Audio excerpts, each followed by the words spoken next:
Where's the most surprising place that you guys eat lunch? Just out of curiosity.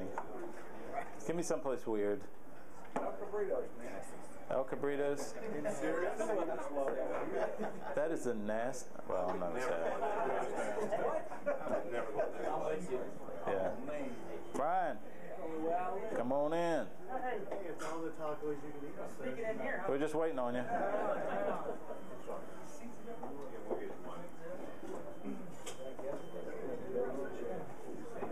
Where's yours? I tend to spend a lot of time at, where do we go, Woody? What's the? Tropical Grill. Tropical Grill, over there by Lowe's. Big Lick. Big Lick. Grilled chicken salad. Woody and Steven prefer the deep fried chicken salad. Yeah. Yeah. All right, guys. I want to start out tonight with a question. Now, I'm not going to ask you to say this out loud, so don't worry about lying. Just keep it to yourself, but tell the truth. Why are you here tonight? Really stop and think about that for a second. Let's get real for a second. Why are you here tonight?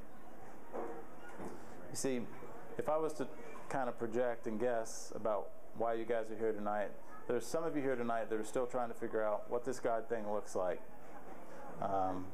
What's it look like to have a relationship with Jesus Christ?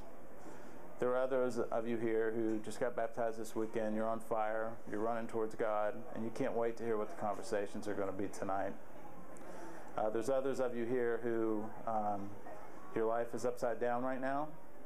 You're facing impossible problems, and you need a place where you can go and share that with other guys and have people pray for you. And I would imagine some of you are looking for that next step. You're trying to figure out where that next step, where God is asking you to go to move closer in your relationship with Him. This idea of why am I here? Why am I doing the things that I'm doing? This is something that I found myself, because my life has been kind of insane here the last couple weeks, asking myself that question. And I think it's a really good diagnostic question to stop in and check and ask yourself a lot, because I think, first of all, two things. I think it gives you a really good idea of where you're at with God, and second of all, I think it gives you a really good idea of how far you're going to go in your relationship with God. You know, one of my favorite biblical characters and biblical authors is Paul. Paul was a man's man, right? He was shipwrecked 3 times. He was flogged. He was beaten. He was stoned. Biblically speaking, he was stoned. That's what he would say. He was hungry. He had people that tried to kill him all the time.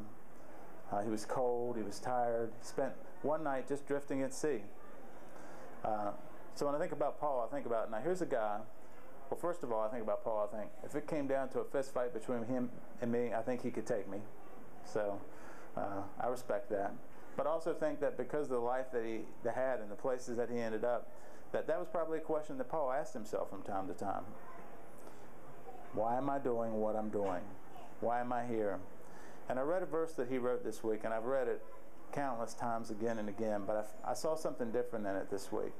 And in it, Paul explains why he did what he did. And I want to share that with you guys. It's in Colossians.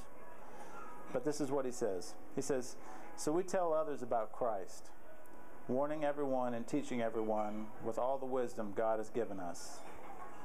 We want to present them to God, perfect in their relationship to Jesus Christ.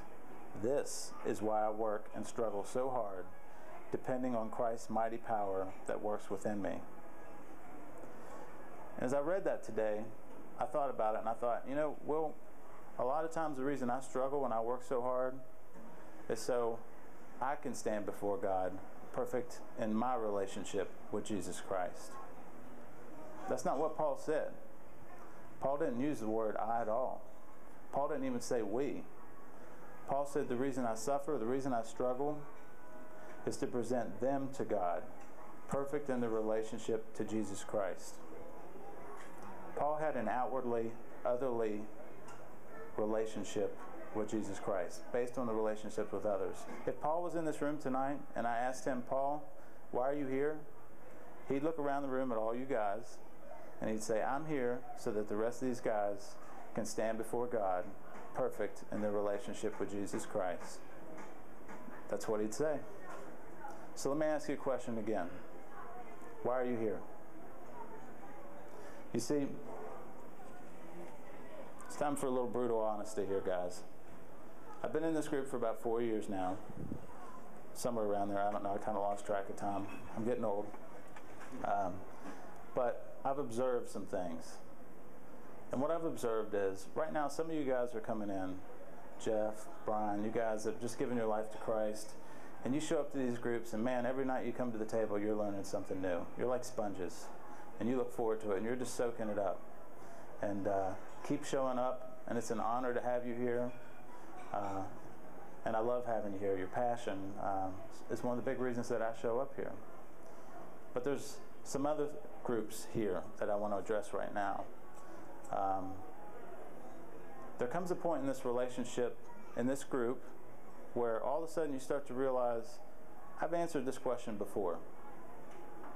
There comes a point in this group where you start to realize, I think maybe these guys at this table have heard my stories before. There comes a point in this group where you start to think, maybe I'm not getting fed the way that I used to. And what I would say to you is, that's not just an important crossroad for you here in this group. This is an important crossroad for you in your relationship with God.